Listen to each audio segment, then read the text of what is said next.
All right, and we're live. Good evening, everybody. Good evening. My name is Kelsey Maynard, and I am the small business advocate for Invest Atlanta. I'm here to say thank you, number one, for joining us. We're so excited to have this webinar because I think it's been able to build up to an amazing conversation we're about to have. Over the last couple of months, we've just been building up and building up for our smart businesses. So before we get started, Invest Atlanta is the economic development arm of the city of Atlanta. And so what we handle is a lot of things that has to do with development and moving the city forward. So if you've seen anything with affordable housing, that's Invest Atlanta. We also do things where we're providing down payment assistance for people trying to buy a house in the city of Atlanta. But then here in the economic development team, we focus on business attraction, bringing big businesses to the city, business retention, and then as well as small business loans. And so with that, we always like to have these webinars so we can kind of share information and then also bring resources to you all so that we can have that great conversation about what opportunities are here in the city and what things that you might not have heard about, but we'll hear it first here. So with that being said, before I get too far ahead of myself, I do want to give you a couple of house rules. There's not really rules, I'm just communicating to you. We are recording this webinar, and this webinar will be emailed to you as well as the slides that we're going through. It'll be emailed to you at a later date, probably the next day or so. So don't worry about that if you came in a little late or if you're like, man, I can't stay the whole time. I will send you the entire presentation. So no worries about that. Also, the Q&A, we will have some Q&A towards the end. So if you have any burning questions, we do have a Q&A space below that you can click in and ask your questions so that you can, get the information. But I don't want you to feel like we're not going to answer. We're going to answer every single question you have as long as it's within the time limit. But as of right now, I do want to say, hey, let me give a brief layup about how we've been doing things for the last couple of months. We've had some amazing conversations with the Small Business Development Center because we wanted to make sure that our City of Atlanta businesses knew not only that Invest Atlanta has resources, we have technical assistance, we have a lot of programs, resources specifically for you, but sometimes you need more. And so I wanted to make sure we brought a resource in as the Small Business Development Center, the SBDC. And so we had them come last month and talk about getting consulting work and getting help and getting assistance. Maybe you're not in the city of Atlanta yet, but you strive to be. So I wanted to make sure we had that resource there. It's another no cost free resource for you, for your business to continue to grow. And then we had a conversation about financing and what do you need to get funding? Because we understand as we're growing our business, we'll need money to make money. And so we want to talk about what are the requirements? What is the information that we need to start organizing for ourselves to get access to funding? And it all kind of came together for us to say, you know what? You got the consulting work for your business. You're getting funding for your business. And now it's time to do some serious business. And so I wanted to bring one of our, I would call them heavy hitters, one of our major companies here in the city of Atlanta, which is Delta Airlines, because they're going to talk to us today about how to do business with Delta. So you see what we did? They went from consulting to getting funding for a business, now getting contracts, and how do you work with other major businesses? So I want to bring Christian Moore on because we have a presentation for you that I think is going to be really, really eye-opening, but also really informative. So if you want to bring up your slides, I'd love to do that. And while she's pulling up the slide, I'll let you know. In the Q&A, I'm going to use this Q&A like a chat for right now because I really want some engagement. If you could, that you're on here, can you please put in your name, your business name, and what your business does? So we'll kind of have an idea about who we're talking to and what's in here. But if you put your name, business name, and what your business does, that'd be incredibly helpful.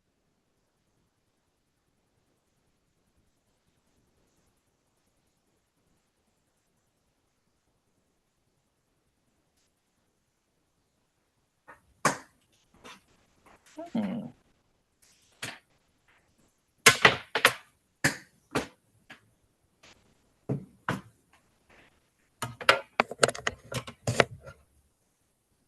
And I'm ready when you are. All right. Thank you so much. I am Chris Moore. I am the Small Business Program Manager at Delta Airlines and supplier as part of the Supplier Diversity team. Thank you so much for logging in tonight. I know it's late, but I'm really happy to be here. Thank you so much for the invitation from Invest Atlanta. So let's talk about doing business with Delta. You may have a small business, but together we can collaborate and make a big impact. So this is brought to you by the Delta Airlines Small Business Program, as part of our outreach opportunities around the city. Of course, to the wonderful city of Atlanta, but of course to all of our hubs and everything across the world. We're Delta is flying and we're connecting people. So we want to connect with you tonight and get you on the plane and also get your business off the ground. Okay, so just an overview for Delta Airlines. Yes, we are headquartered in Atlanta, Georgia, when we left the city. However, we have hubs, those major hubs, all across the world, from London, Los Angeles, Tokyo, Seoul, Salt Lake City. So we have everywhere. And so what we do is, as we connect people, I want you guys to just use your let's use those strategic skills tonight a bit. So I want to hear I want you guys to engage in the chat and let me know if there's any questions or anything that you have, and let's just follow the rules as our facilitator has gone by. But I really want to hear from you guys to make this as collaborative and informational as possible.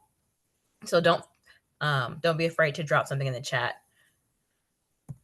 So tonight, like I said, I am a resident of Atlanta, Georgia. I'm originally from South Carolina and came over to assist with the small business program and technology programs at Delta Airlines.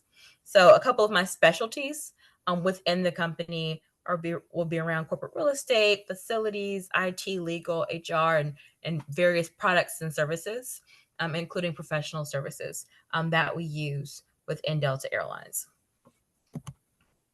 Okay, so and just to give you a bit of a, if you guys haven't heard the term procurement or procurement office, remember, supplier diversity is within our procurement organization. So this is just a little veil behind the curtain of what we are. We have legal, and we also have our supply chain that feeds into our supplier diversity program. Okay, so who do we work with? So when you think of when you get on a plane, you may just see above the wing. But yes, we need potentially a small business to give, like Hawaiian Host, to give the buns that it's going to be on the snacks on the plane, right? That would be a food service. But then also we need the fuel underneath the plane. We need IT services like Blue Fetch, who's an IT company within Atlanta that we use to collaborate with airport customer service technology.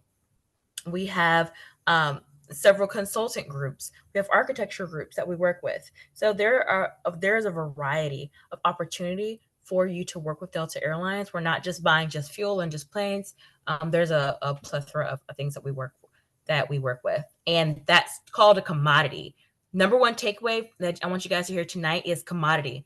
Whether you're talking to Delta Airlines or another large company within Atlanta, what remember to commoditize your business. You're talking to a buyer, someone who's doing contracts and negotiating day and night. Okay, they're going to think in terms of a commodity. They're going to be assigned a particular group, like an IT services, like a food service. So always think what commodity, if I was a buyer, what commodity, what grouping would my business rely in? And that is a conversation starter.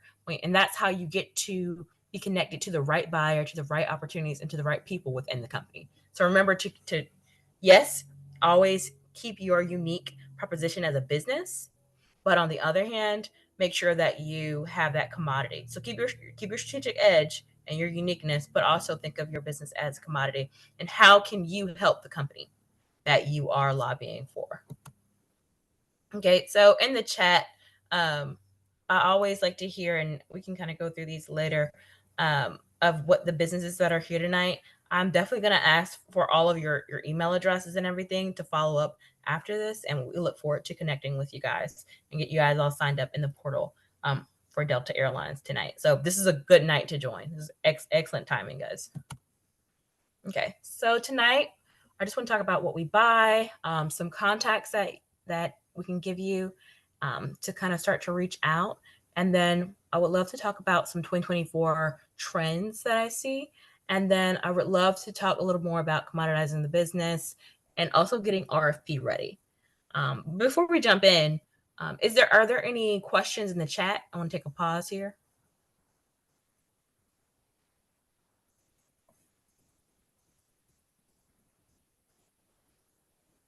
No, I'm Kelsey? looking now. So we're saying chat. It's just the Q&A section. So you Okay, can actually okay. type into the Q&A. Mm, I'm telling the people because that's the one of the questions. The chat feature's not on, but if you type into the Q&A, we can see it and we'll be able to respond to anything you have there. okay, okay, great. Okay, so first I wanted to look at what do we buy. So this is a list of sort of a grouping. We talk about commodities, we talk about product services or product groupings. When you have to file your business category with the government, let's just say you're going to get your LLC, you'll have that drop down in that long list of these different commodity types. So that's what we're talking about. We talk about your groupings, your commodity type. It would be which type of business grouping would you consider your business in. It doesn't mean that you have to do one particular thing, but the most successful companies are able to answer that question really easily. So, for example, these are a couple of things that we buy Delta Airlines, you know, anything from aircraft and aircraft maintenance, engine parts, insurance, cargo, food, passenger supplies, travel expenses, tooling. So there's a lot of different things that we purchase. So many of these items, we'll purchase with a larger company, right? So we'll purchase, maybe there's a particular plane manufacturer that we use specifically that has those specs and have a long-term contract. So that's not we wouldn't talk about that particular category, but maybe there's an opportunity to service that plane. Maybe there's an opportunity to de-ice the plane when there's inclement weather. Maybe there's an opportunity to, when we have project in Hartsfield Jackson, to work on as an architect on some of the upcoming projects. So those are the types of things that we talk about when we look at what we buy as an airline. Meetings, events. I've seen several. If you guys plan events, any event planners here, you'd be surprised how and corporate events, right? So you'd be surprised. I've actually gotten 3 in the past year increase when we're desperately looking for a local event planner or an event planner who's willing to travel with a team or travel with our corporate teams. So no matter what you do, just think of it in a way of, and not just Delta Airlines, but think of it for corporate, like how can I offer this to corporates? Okay. Facilities maintenance is also one of our largest categories for small business. Okay. So we're going to go to some contacts. So you have my email here on the screen. And I also provided, so there's 2 contacts. So first is mine. So if you are a small business, which I guess maybe everybody here is, go ahead and screenshot that email. Send me an email, put Invest Atlanta in that subject line, and let's just start a communication. Send me, your capability statement. Send me some examples of some work that you've done. I'm sure there's some very mature companies here. If you guys have small or newer or mature companies, if you guys have done some previous work with Delta Airlines, that's great, even if it was years ago, because we love to bring back companies that have a good track record in the past. If you are a BDR certified company, if you are a company that has your WeBank certification, your MNSDC certification, your Disability IN certification, then please reach out specifically to Makita Matthews. She is leading the charge of gathering up all of those certified companies. And I want you to, I don't even want to have to forward the email. Just if you have those certifications, just say, hey, I was recommended to reach out to you. I have this BDR certification. Go ahead and attach your up-to-date certification in the email. So you don't have to do that. Go ahead and if you have that BDR certificate, go ahead and attach it in the email. Now, Oh, why the we sit question on here on go ahead. BDR? Let's slow down. Yep. What does that stand Yep. for? Yep. $1 billion roundtable. So so there's a lot of different ways to be a diverse company, right? So you can be a minority owned company, you can be a woman owned company. All those fall under the umbrella of the supplier diversity program. But specifically, there is a process in which you can engage with a national agency like WeBank, which is the Women Business um, $1 billion Roundtable organization. And what they essentially do is they review your books, they review your books, your records, and your day-to-day interactions, and they certify that you are indeed a woman-owned company. The question always comes up: do I have to be certified to work with this company? Or do I have to have a SAM certification to work with your company? No. You do not have to be SAM certified to work with Delta Airlines, and you do not have to be BDR certified to work with Delta Airlines. However, we strongly recommend it. Okay, so I work with businesses that are not BDR certified all the time. It's perfectly fine. Reach out to me if you're a small business, if you want to work out.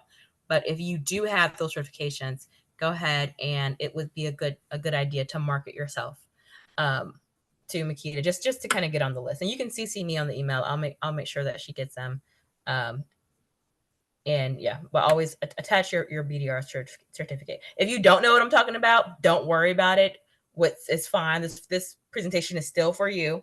You're still in the right place. You don't have to be certified, but go ahead and just Google NMSDC or WeBank, WBENC, if you want to learn more about $1 billion Roundtable, BDR, $1 billion Roundtable. But like I said, you don't have to be certified. Okay, and then at the bottom, I always encourage this: go to your LinkedIn. All of the buyers that I know working for Delta Airlines, 100% of them are on LinkedIn. They're all on LinkedIn. Go on LinkedIn, search for whatever company, Delta, or whatever company that it is that you want to have um, some possible business with, and go ahead and do research, right? And get on there, beef up your own profile. If you're doing community work for the holidays, go ahead and add that to your profile.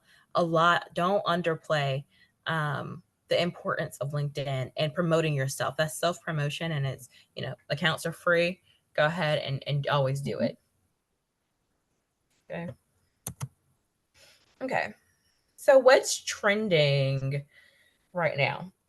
So with my organization, as we're part of the procurement organization, the Delta Airlines team is led by Heather Ossis and Nitin, and they essentially have created a wonderful system where we procure goods and services, where we see everything that's kind of coming into the system. So if any VP or any person, business owner within the company, needs to make a purchase, they will come through our procurement services at some point.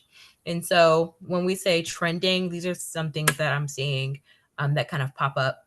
Now, why do we go over this? Because what we have to understand, so a lot of businesses work with government, and then some businesses work with corporates, and some businesses work with both. And I'm sure you guys, those mature companies in the audience, you guys are like, yeah, they can be kind of different. And they are. It's very different working with government contracts versus working, even city contracts versus working with corporate contracts, which is perfectly fine. Many times within corporates, most of our work, we don't necessarily create opportunity. We have to wait for the opportunity to arise. Who sets the opportunity? Who decides what we buy ultimately is the market and the customer base, right? And then you have operators within the company, and we'll say, okay, well, we need more temporary labor. We need a staffing company to fill this need. So there has to be a need justification for the spend, and once that happens, then there is a sourcing project that begins to fulfill that need or request. Okay, so that can be a little different of a process than maybe other avenues where there's necessarily maybe a carve out. Here we in corporates we have goals, so and I always want to explain that. So it's not necessarily just a matter of, well, if I just email, things will just come. So there are some services that we kind of need all the time, but it's not it everything fluctuates. That's why we have trending services, and we can pick up to see what's going on. Okay, I just want to pause there. Kelsey, are there any in the Q&A? Are there any questions yet? No, we got a lot of people saying who they are, what their business is, and that they're certified. So Oh, excellent. Yeah. So for all you certified folks, yeah, go ahead and reach out to Makita and say, hey, from Invest Atlanta, and I want to, and go ahead and attach that certification. You can go ahead and clear that up, and I'll show you another place where you can kind of input that into the Delta system as well. It is here. So the first step to becoming eligible for 2024 opportunities with Delta Airlines is we need to know who you are. So on here, this delta.supplier1.co, go ahead and log into this, make a profile, and go ahead and put, if you have any type of certifications, that's fine. If not, you can just put, what your small business, a woman-owned business, a minority-owned business. If you have, make sure that you're clicking everything, and there's going to be a section there that says, how did you find us? Make sure you put Invest Atlanta, and then there's going to be a section that says, tell me about your business. And in that section, I always urge for companies to go ahead and lead with your unique kind of standout of your company. How can you? It's not about like when did you form the company, or anything like that. It's about what can you offer an airline. How do you see yourself fitting within the company? Okay, so what we do with our that log is, that will go into a source list. So my process, my role is I get that, every person who registers, I get that, and we have a source list, and we're able to campaign that source list around the company and make sure that you guys get the publicity and everything that you need. Okay, to kind of push those deals and make sure that you have the visibility and inclusion when it comes time for your opportunity. So this is the number one step. We have to know who you are. And there is an affidavit. You have to go ahead and sign your affidavit, and that's just to say that you are who you say that you are, and your company is diverse or minor or small. Okay. Another step I always say, become searchable. Invest in your website. If you're waiting for a little voice to tell you to invest in your website, let me be that voice. The number one thing, I work with buyers all day, and they'll go on to a particular supplier's website, potential business's website, and they'll say, if they did this service, they'd be proud of it and they'd advertise it. And if you don't advertise it on your website, if it's nowhere to be found, then many buyers will just assume that you don't do it, and that you're just sort of saying that you're doing it, but that you've actually not done it before, or that you don't have the capacity to potentially do it. Invest in your website. It doesn't have to be the fanciest. I'm not saying it doesn't have to be like high tech, but there needs to be a ways of working, or a service, products and services offered page. If there's products and services offered, a good contact, a good email. Those are going to be the basics. You're going to need that, so that buyers they kind of take you seriously. Um, your website speaks for you when you're not in the room. So remember that. Okay. So let's just say, so the process steps we kind of went over was, number one, we got eligible. We went into the supplier.io portal and we registered. We sent an email, we sent our capability statement, we followed up. Um, we invested in our website. We made sure that those products and services are listed on the website. And let's just say you did get a call, and it could take maybe 6 months, maybe up to a year.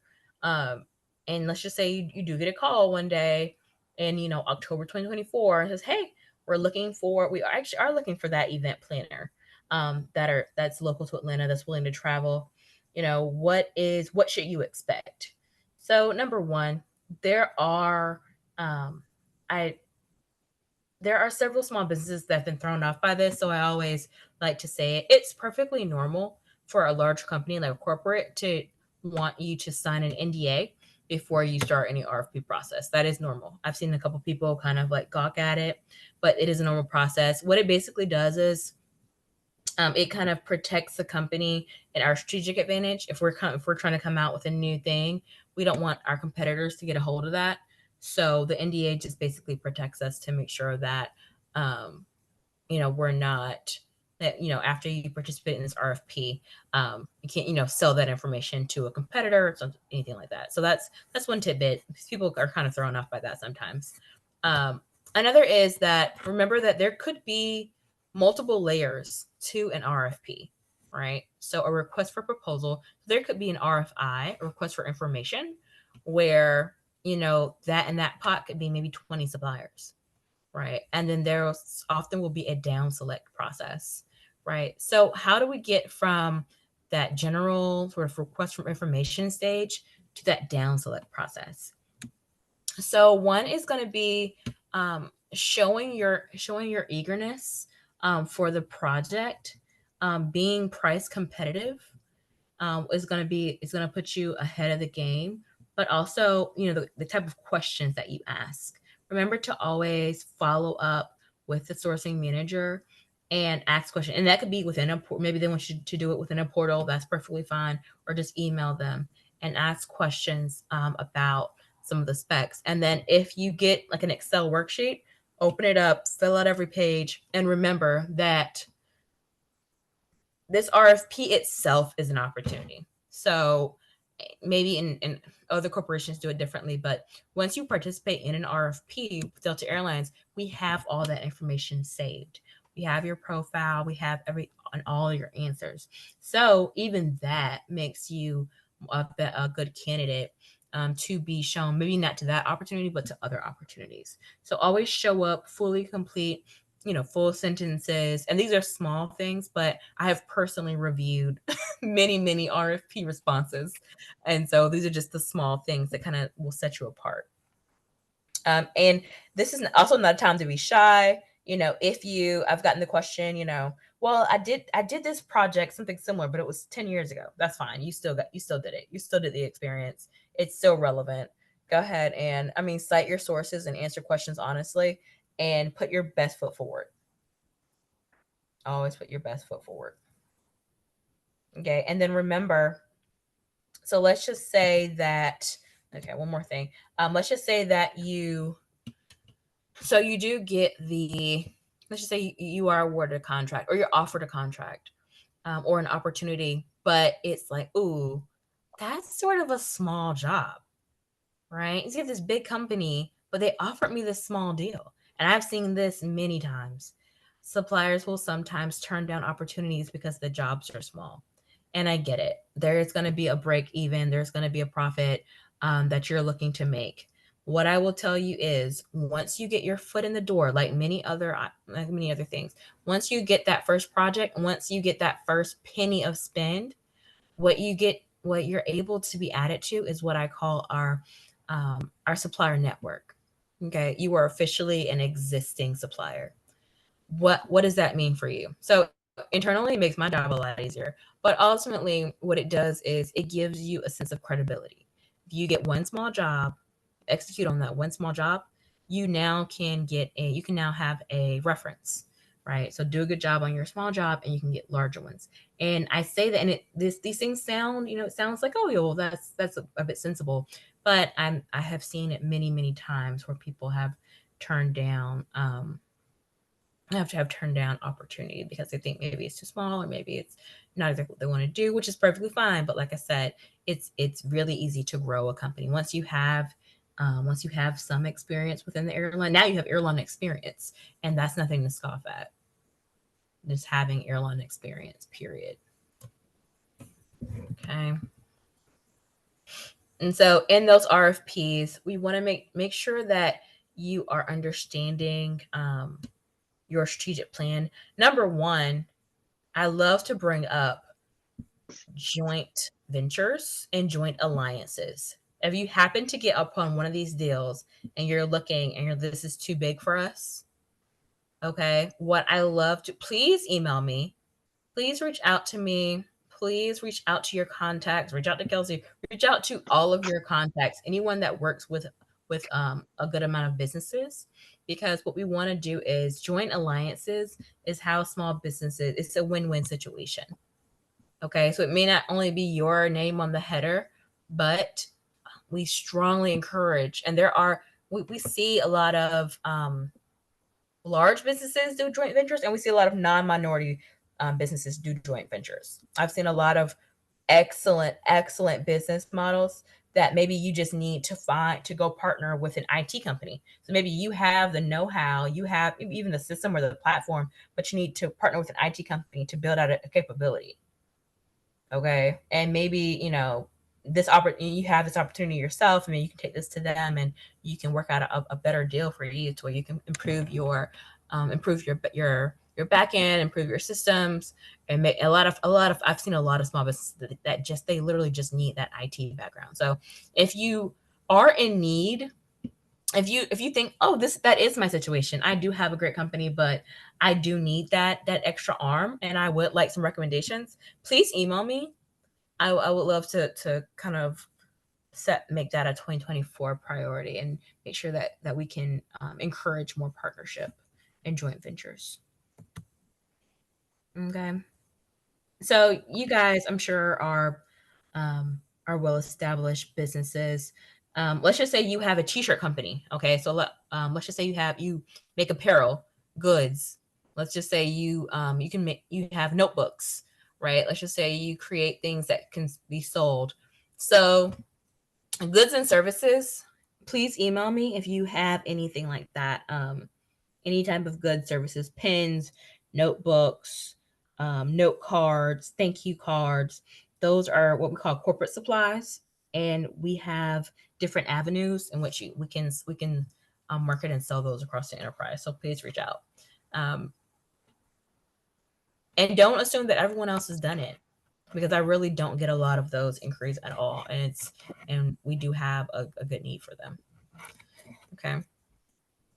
Hmm. Uh, yeah. I got a couple of questions in this queue over here. I want Okay. to Okay. ask.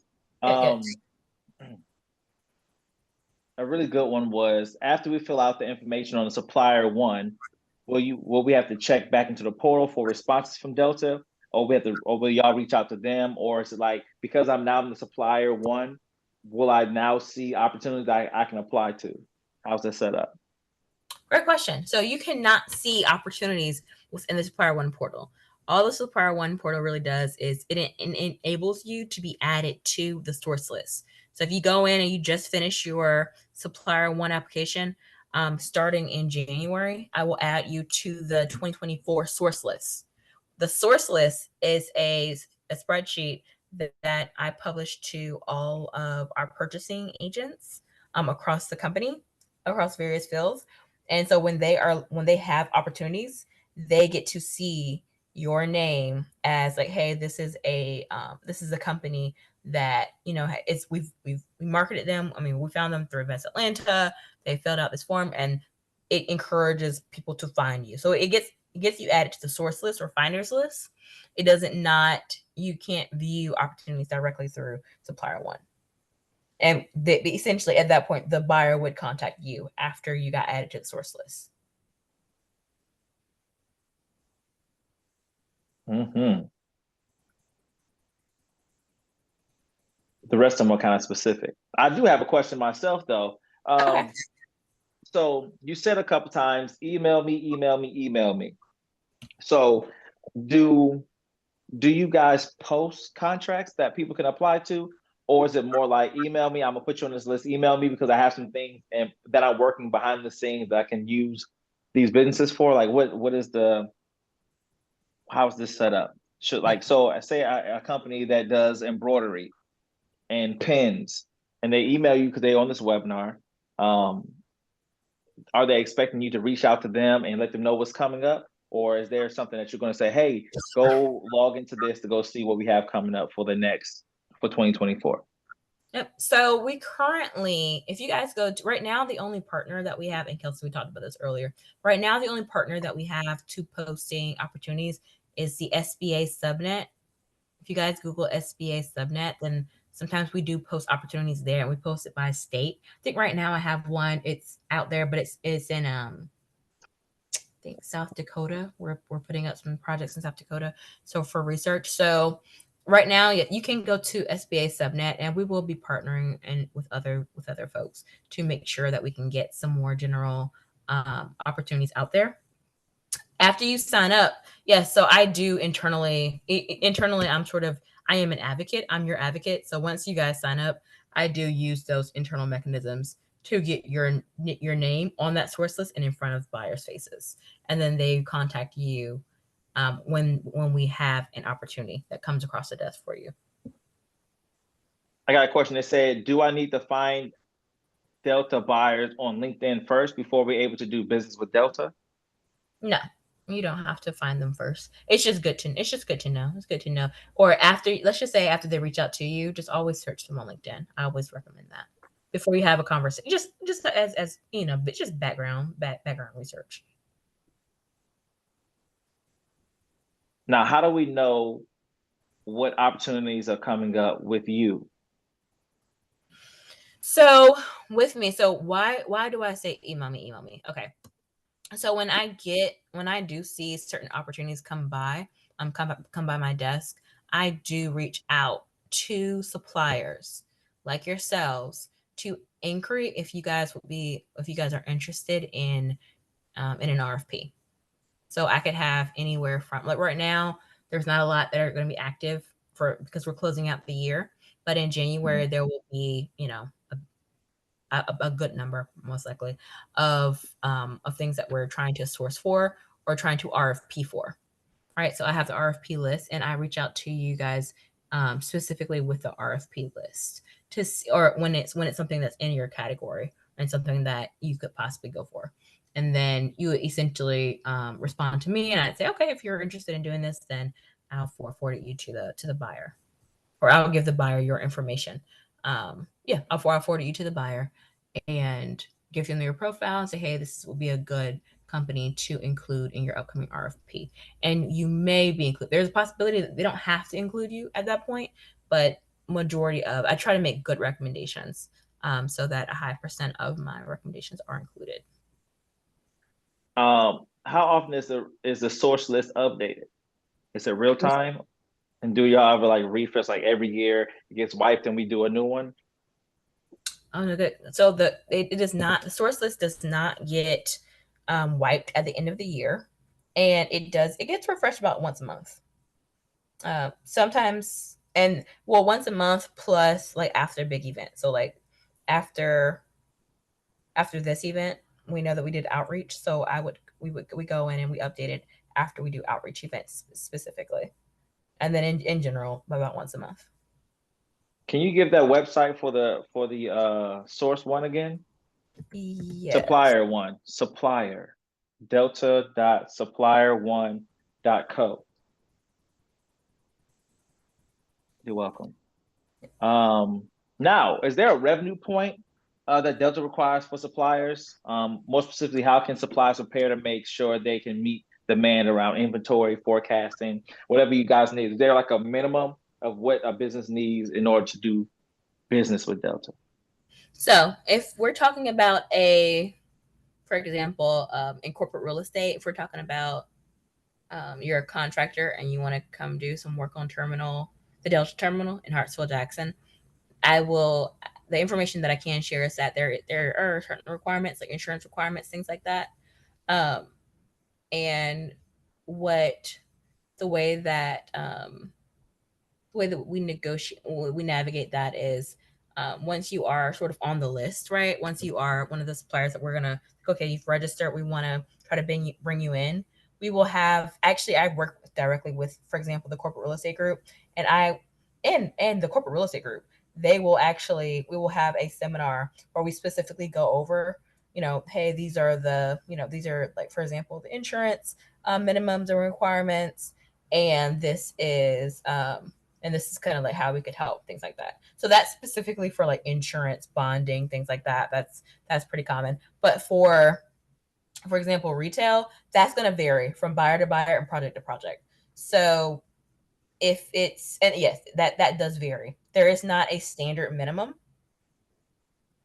and it does vary based on what we're sourcing for and what that sourcing manager sort of regulations are.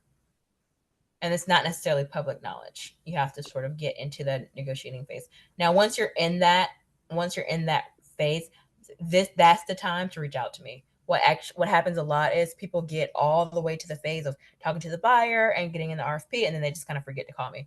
If you have a question, for example, like that one, if you're actively engaging, you have that kind of question, that's actually the time to reach out to me. I want to be an advocate for you, and that's my job. But a lot of times people, they just kind of forget. They just kind of forget me once they get to start talking to the sourcing manager. So, it's not that I'm not sharing anything that's inaccurate or breaking any policy. I can just help you better understand it and better navigate the requirements and things like that. You mentioned bond insurance. Is that project to project as well? Um, I think that I don't know the answer to that question, but if you're interested in that, then let me know and put CRE in your email, corporate real estate, and um, we can discuss that when we talk about specifically the corporate real estate groups. So I got a question on here. They said, so how do I know you're not going to forget about me? Should I email you once a month to check for contract opportunities? So some people do. Some folks email me one time and then never say anything. Some people email me every month. Ultimately, I'd say make it a habit to email me at least once a quarter, but always include your capabilities and be really upfront. Like with that email, let's just say you want to email me once a quarter or once. I mean, yeah, so you want to email me once a quarter. In that email, your name, your contact information, your email. Because I sometimes I will literally, if I really have just like called people directly after they email me. Um, put a good phone number in there. Be ready to take a call once you put it in. If I do have an opportunity, put a good contact in there. Sometimes, um, I'll have a particular contact, but it's like, well, this isn't the person. And I was like, okay, make sure it's the person that needs to that can negotiate on behalf of the company. Right. Um, yes, email, and yeah, in that email, put like what you are. Don't just ask me how I'm doing or checking in, but share, for example, hey, this is some recent work that we've done with another company, or this is some good projects. The Put yourself in sort of my shoes as your advocate.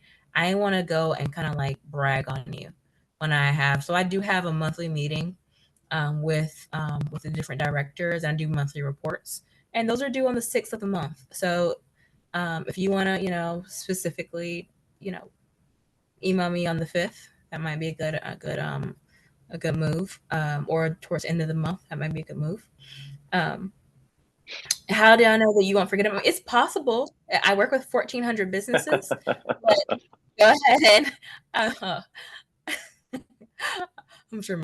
Oh yeah. I work with a lot of businesses, but when you register, that's what the system is for. So if you register, you select the right ones, promote yourself the correct way in your descriptions. Go ahead and list out all your services in those descriptions. Make it so that if we have this list and somebody just does, Control F and just types in, paint. If you're a painter, you should come up.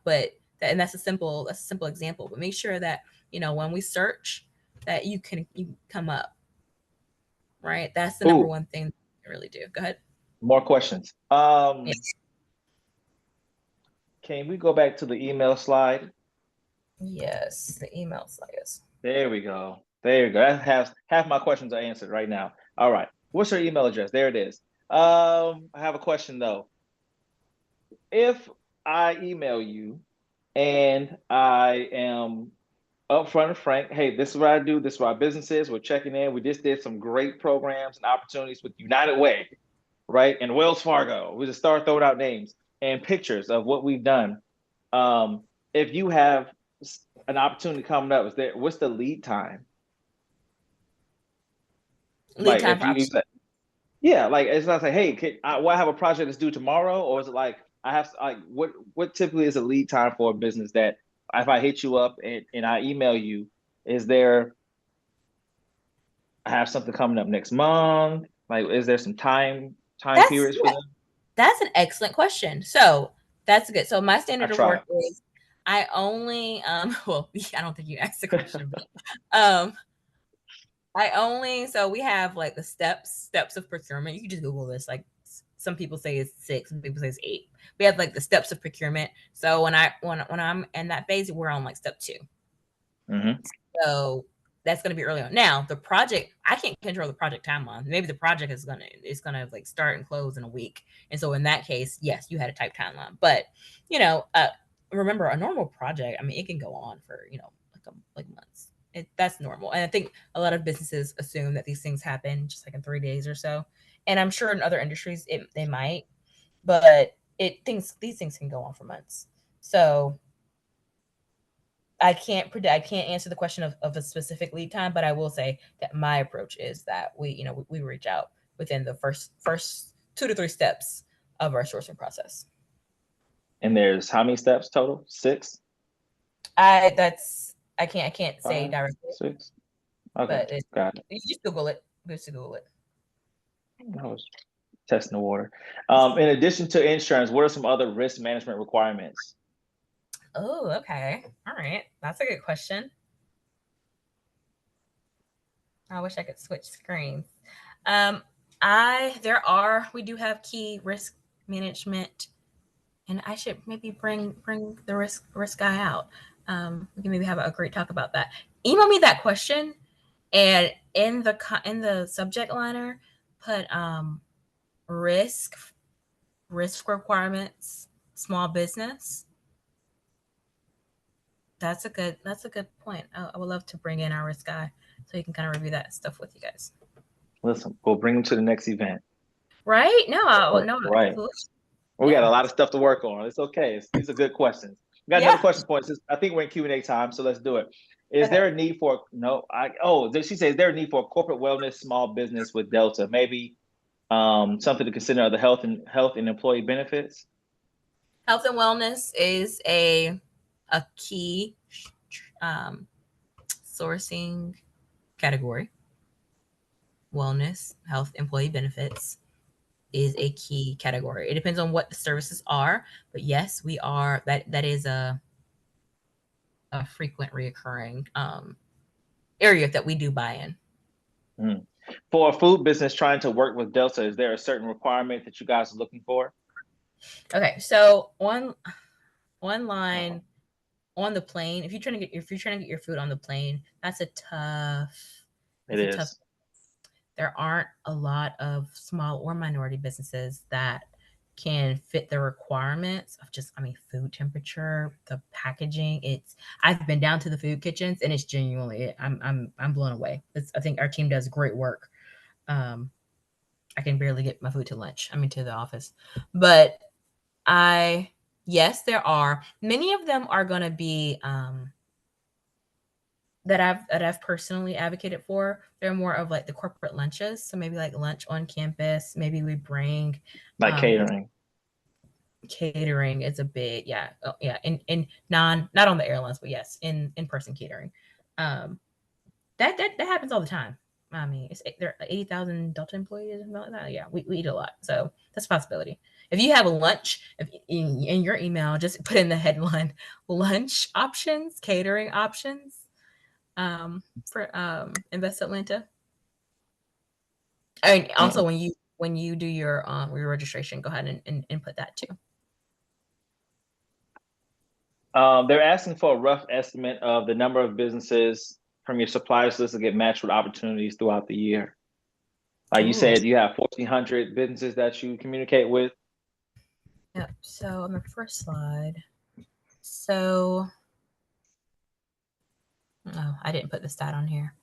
Okay, so we introduced in 2023, we introduced 600 new businesses into the airline,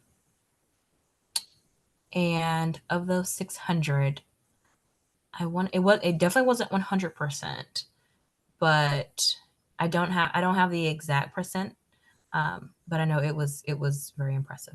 um, it was very impressive. So every dot that you see on the screen here represents a small business that we work with. Clearly, they're everywhere. If you look towards Atlanta, there's a lot of dots over there. Hmm. Uh, it's we have a good, to answer your question without providing a little bit too much information.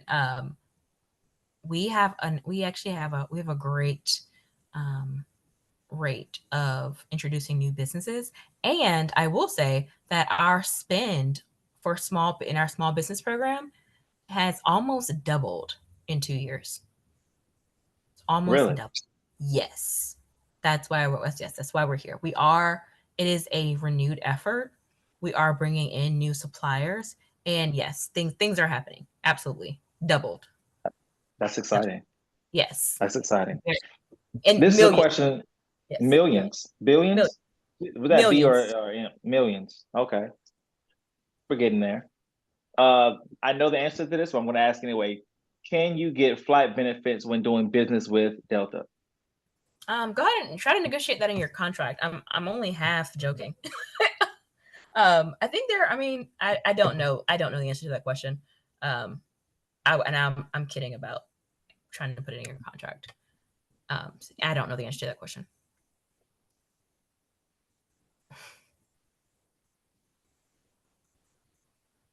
How much business does Delta do with transportation companies? Um, Do we need to define transportation company a little more in depth? Are we talking like car services? Are we talking yeah, let's define. um I want. Yeah, I want to before I answer that. Let's define what kind of transport. I mean, like customer transport, like transporting a person in a wheelchair from the passenger services. Because if you're talking about passenger services, getting customers here and there, that's like a major category. really? Yes, that's a major category. Major category. Just getting yes, yes, major category. Now it is outsourced a lot by different airports, different airlines. People do have monopolies, but it's still like it's still a good. There's still some opportunity there that I've seen.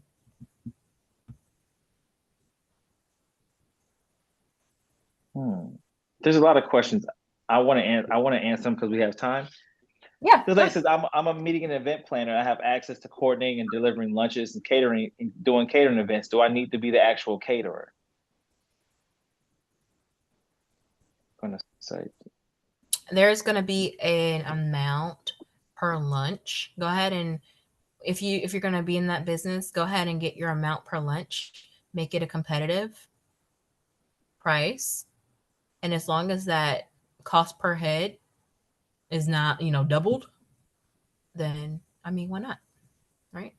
It's a good business model. Chris, they said, were there any more slides you're gonna show? Or because I feel like we started asking questions and we stop the presentation? Um, let's see.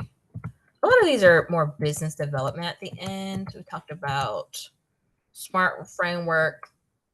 Oh, with your emails to me, emails to buyers and everybody. We want to make sure it's specific, um, measurable, achievable, relevant, and time bound. These are just some framework things. Um, Strategic planning. So I do like to talk about this because it's end of the year. We're going into a new year. What's your vision for 2024 for your business? Okay, working with airlines are tough.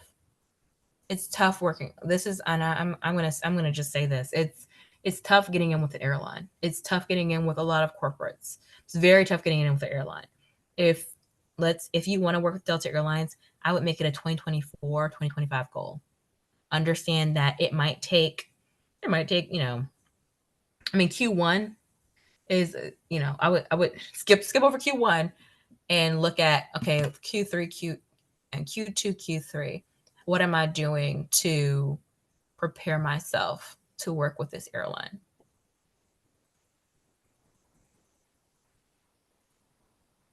How am I Does going to, having this certification increase your chances of working with Delta? um, it increases your profile, but it doesn't increase your chances. No, it doesn't increase your chances of working with them. No, no, not your chances of getting the contract, but it means more to us once you do get the contract. Um, I Question: Do you go Go ahead. Do you also work with housing providers for traveling employees? Ooh, Um, corporate travel is a top small business category. Top small business category. We love can that. you go into more detail about what that means?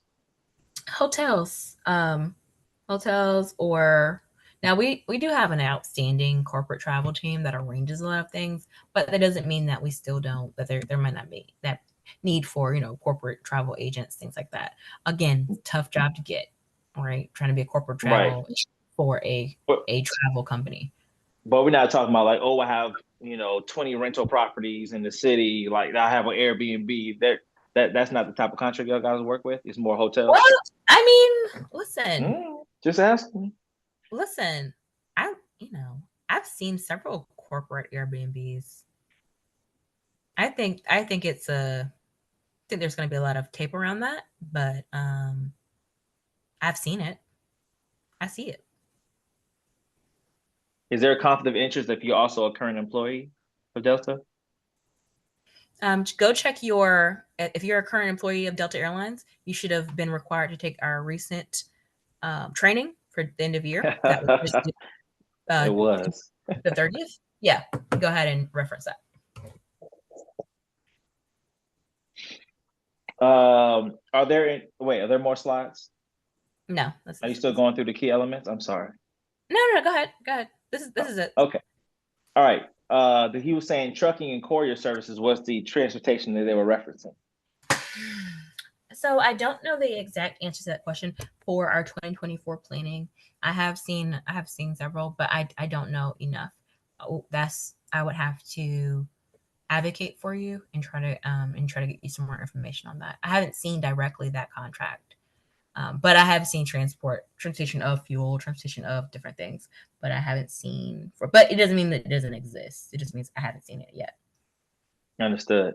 How often do uniform contracts come up in Delta Airlines? It says not listed as trending, but how often does that uniform contract renew? I don't know the answer to that question, and uniforms are wrapped up. It's a it's an enterprise wide initiative with many considerations, and at this time, maybe not a strategic target. But we're open to it. But I don't know the answer to it. But I do know it's very much wrapped up. That's a very tight um, it's a very tight market. The uniforms, specifically like the flight attendant uniforms. Right. They had a question. I got two more questions I'm going to ask. I said, what's Delta's process for marketing commercials in flight entertainment productions? Um, does Delta do this in-house through their own production department, or they work outside production companies? I think they're talking about when they do the videos when like the exit rows are here. Make sure you put your vest on, or any other marketing materials that you guys do. Is that corporate? Yes. Corporate? Yes, we do have Delta Studios that is responsible for a lot of things, but and I have not seen across my desk um, opportunity for outsourcing that, but it doesn't mean that doesn't exist. So I would say, and this is where the portal comes in. If that's something like that's what I'm talking about for 2024 planning, dream your wildest dreams. Go ahead and put it in your bio so that when and it's not just me, but my entire team, when we go and search these things, we're like, oh, I wonder if I have anybody on it, sort of in the portal that fits this, and that would be a perfect opportunity, and I would reach out directly to you. Perfect. Can you do one last thing for me? Go to the slide you had. They had a bunch of brands that y'all have worked with on it. And while you do that, I'm going to close this out. Listen, guys, it's been a great conversation we've had here. She told you, email her. You can email her monthly, quarterly, but we will have some updates for you moving forward because me and Chris will be having some good conversations about how you can get access to more of the projects and things that they're coming up with. So we're excited to have her here. We want to say thank you, Chris, for taking the time with us this evening to talk about how our small businesses can work with Delta Airlines. Guys, this is the end of the year. This is actually our last webinar of 2023, our last webinar of 2023. It's been a great run. I think we've done at least 2 webinars every month. So I'm really excited about that.